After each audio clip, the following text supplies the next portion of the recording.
All right. Welcome, everybody, to ADF Podcast. This is the first in a series of podcasts.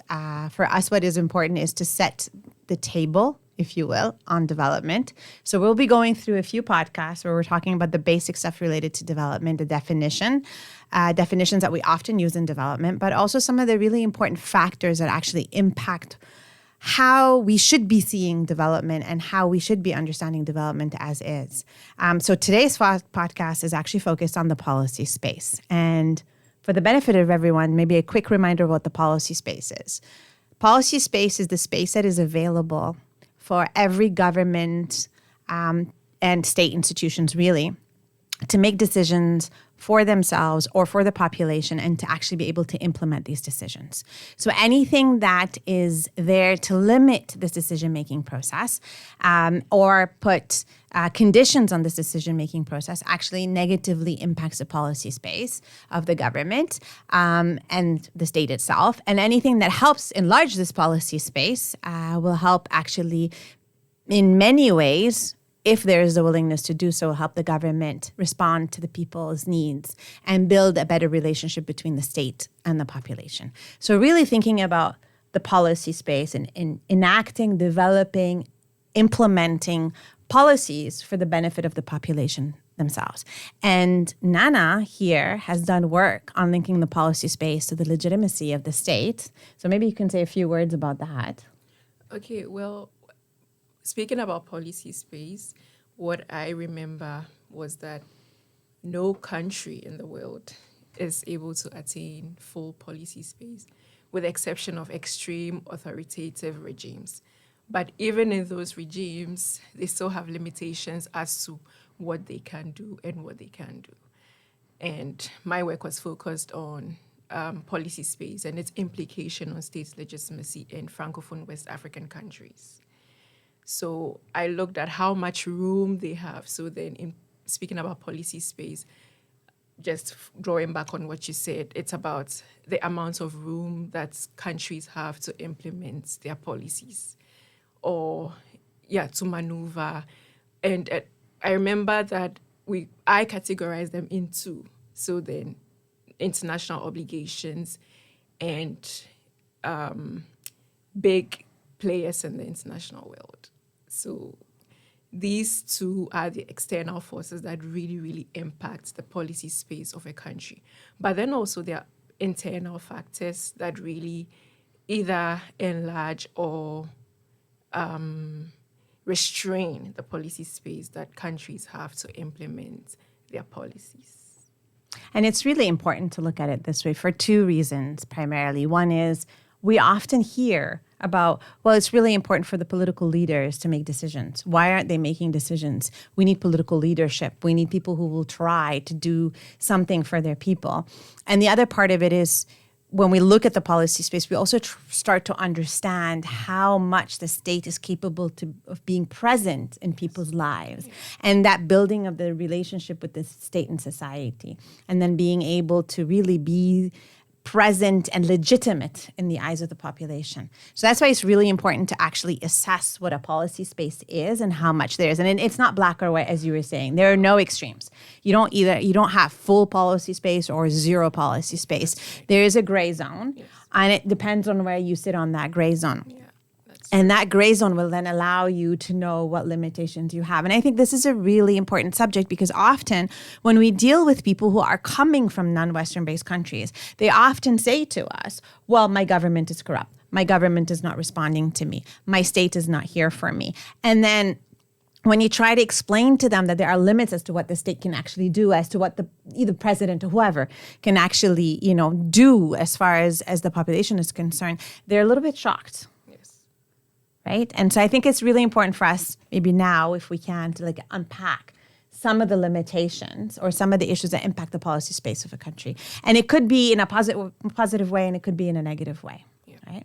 So one thing that is really important, given the current economic system and international world order we're in, whether it's what's happening with the US or China, whatever it is, when we look at countries, what we have to understand is that every agreement this country signs on to limits its policy space. whether it's a free trade agreement, whether it's a convention at the UN, whether it's the rules, for example, of the World Trade Organization, whatever it is, it actually limits the decision making, because maybe there is an interest in implementing a certain policy, even if it was established by the government, even by the same president, let's say.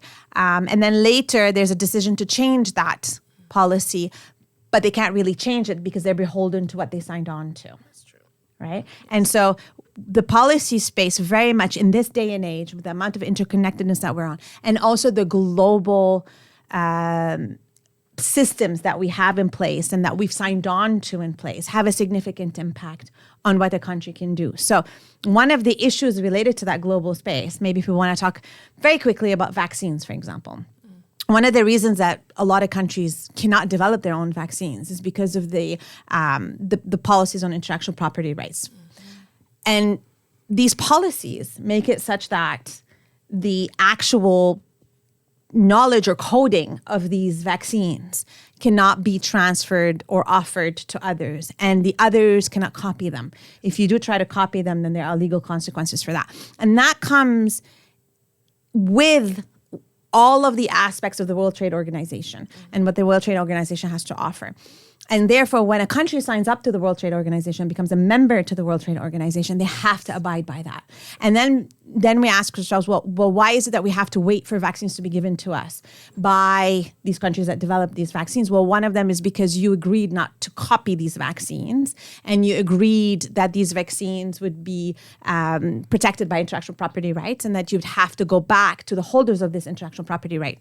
So for you to then be able to get these vaccines, which make them really expensive, which then become part of this really important aspects of humanitarian assistance, right? And so the other aspect that we often see is every time we do a free trade agreement with a country, we sign on to rules where we agree to do certain things, even if it's something that was implemented by a previous president, and the people decided this is not what we want, and they elected another president. That president is still beholden to the rules of this free trade agreement.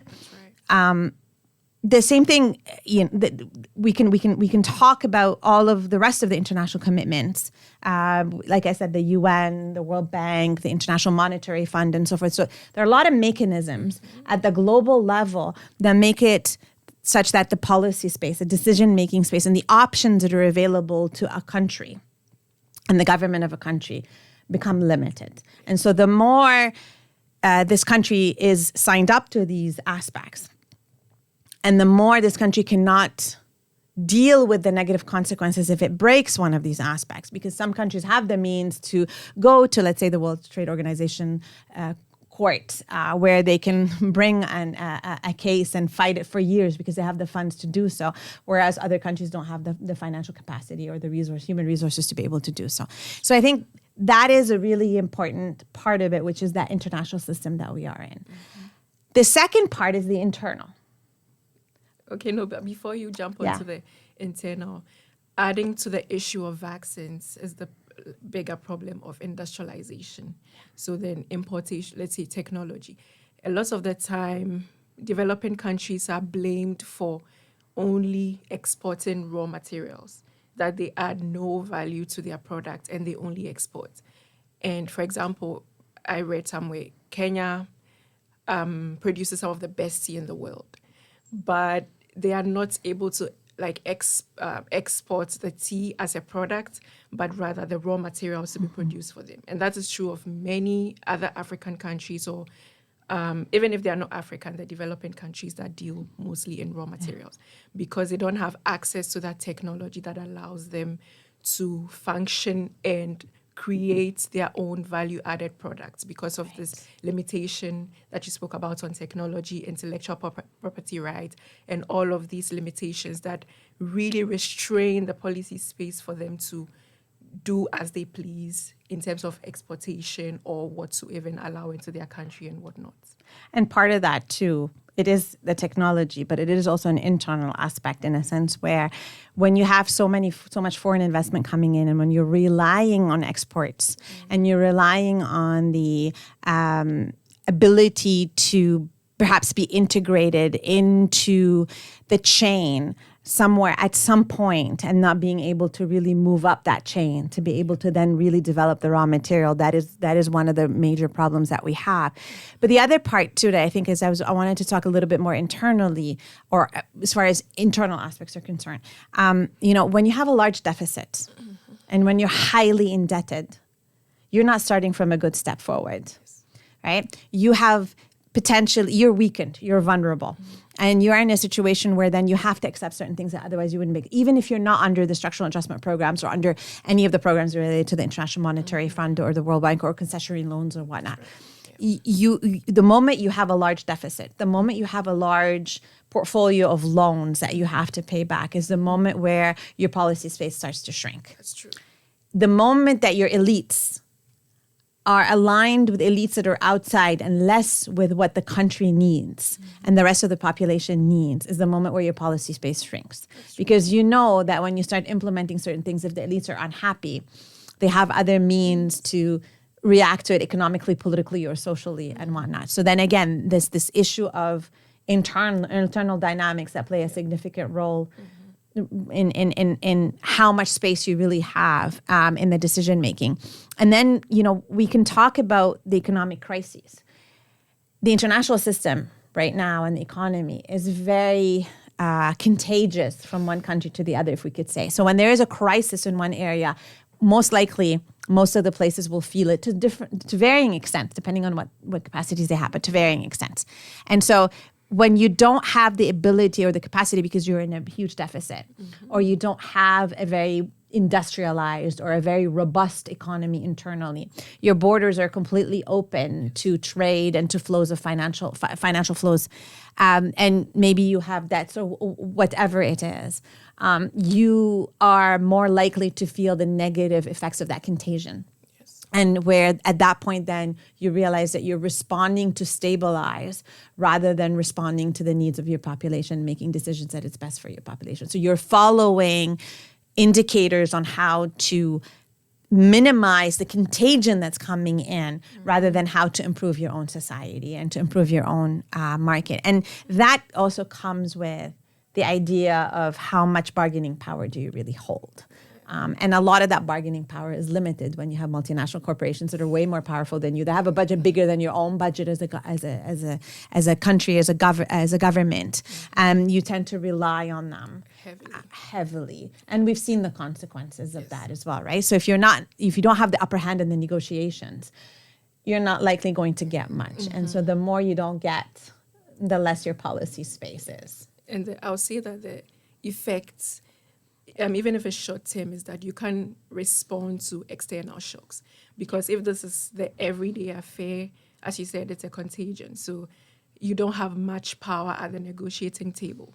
So if this is how you live every single day, in the event that there's an external shock, we saw how COVID really hit so many countries. We've seen financial crisis in the past, but then the very recent one is the COVID-19.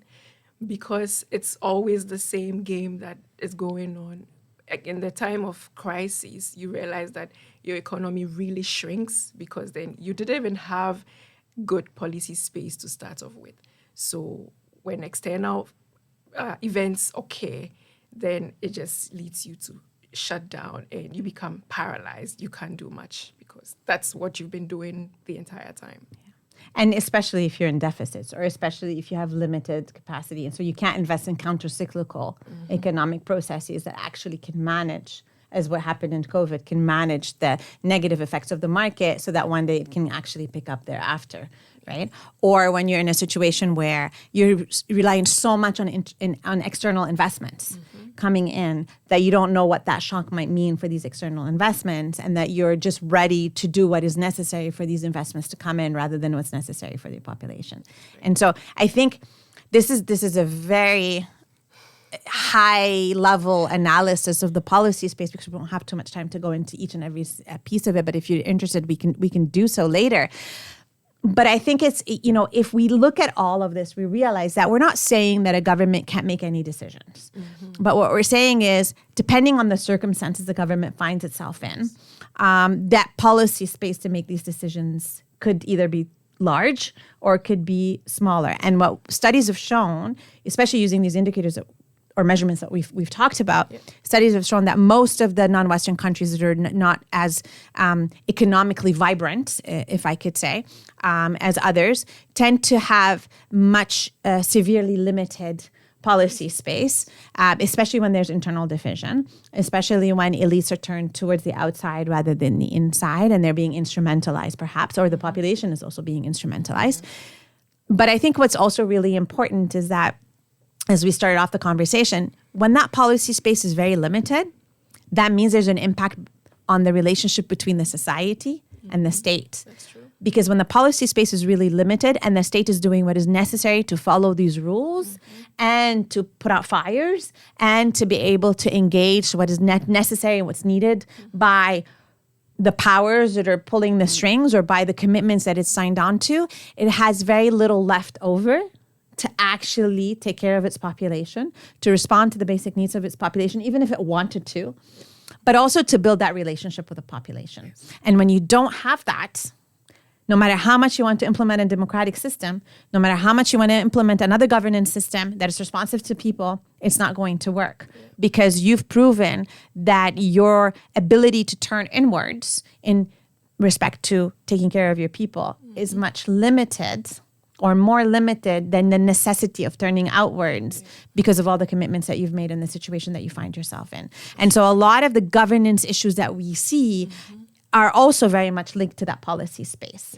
And you saw that when it comes to some of the Francophone West African countries. That's right. So I would say that even before going to Francophone West African countries, if we look at the impact of the COVID-19, for example, we see that most of the presidents that were in power during the COVID, if you look at the trend of how the elections went after, let's say, 4 years or maybe their tenure of office was over, you realize that most of the people started voting saying that, oh, they didn't handle the economics well. They didn't handle the economy well. So then it speaks to the shrinking of the policy space whereby they have very limited space to implement the policies because this is an external factor we didn't have control over. Nobody anticipated COVID-19, but then it happened. And if you happen to be a global leader who was there at the time and who didn't manage it well, then all of a sudden you were a bad leader, even if you were doing so well before COVID. And then they take it as an opportunity to just take it out because then they don't see you as very legitimate. You are not able to provide the basic needs. And drawing back to Francophone West African countries, a lot of them still use the CFA franc. And they have, it isn't that they don't have policy space at all. They do have some space to function, but because they still rely heavily on France, it means that their ability to function and own their own process and to make their own decisions is very limited. And so it comes back to the head. We blame the president and we say, oh, this president isn't doing well. And then they kick them out and say that, oh, they are not legitimate because they were not able to, consistently, they haven't able to provide our basic needs. And I think, one of the really important part that we can't forget is that some of those presidents made really bad choices. And over years of these really bad choices, we ended up with what we have right now. Yes. Having said this, also some of the Western leaders took advantage of these really bad choices, and also implemented or pushed through what we have actually right now.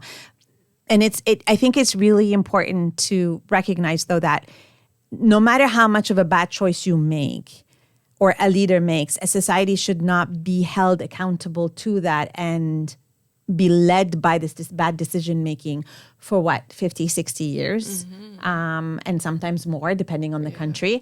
And also a lot of times we tend to turn to these leaders and say corruption, bad leadership, they made all these mistakes. But often we don't understand what structure within which they had to work, but also that even if they did make these bad decisions, which is normal, and a lot of people do, and even countries all over the world, their leaders make bad decisions. Right. But it doesn't mean that we have to end up in the situation that a lot of these countries are in, actually. And I think this is where we need to make that distinction. So all in all, the policy space sets the trajectory, economic, political, social. environmental even, Yeah, and does. migratory and security related In all trajectory aspects. in all aspects. It impacts the legitimacy of the state. It impacts the economy and what happens internally in the country. And it also impacts really the idea of what a state is and the idea of whether a democracy in this type of situation is accountable more to the people or whether that democracy is accountable more to these what these countries have signed on to and the rules of engagement, especially when we're talking about more vulnerable countries and countries that find themselves in difficult positions for whatever reason over the years. So I think with that, maybe we'll end here. Yes. It is, again, this is a surface analysis of the policy space. We'd love to talk more and more about this. But it's interesting for us to be able to set the structure or at least understand better the environment within which these countries exist, because everything that exists within the country and everything that exists outside the country and has an influence on that country impacts the development of that country. And it's really important to understand what that means. And so this is the first in several aspects of sort of the introduction to development or the introduction to the idea of development and the situation these countries find themselves in. Yes. And the next ones we believe would be related to some of the major definitions or some of the definitions of the major aspects of development and engaging a little bit more with this subject matter. Thank you for watching. Thank you. Till next time. Bye. Bye.